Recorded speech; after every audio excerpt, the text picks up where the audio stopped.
सनई चौघडे मालिकेत आपल्याला असं बघायला मिळतंय की आता सुभाषने गौतमला घरी बोलावून घेतलेलं असतं आणि सुभाष गौतमला म्हणतो की तुझं माझ्या बाईवर तर खूप खूप प्रेम आहे, पण नुसता प्रेमाने संसार तर होत नाही ना.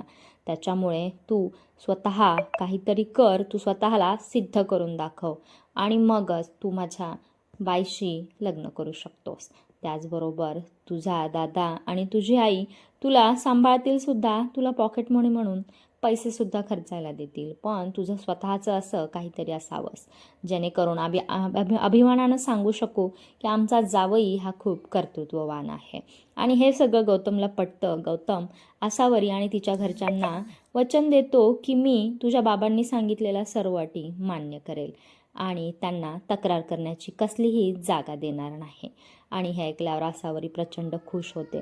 नंतर सुभाष म्हणतो की तुझ्या दादाला तू लग्नासाठी तयार कर किंवा तुझ्या आईला ज्या अटी घातलेल्या आहेत ते मागे तरी घ्यायला सांग.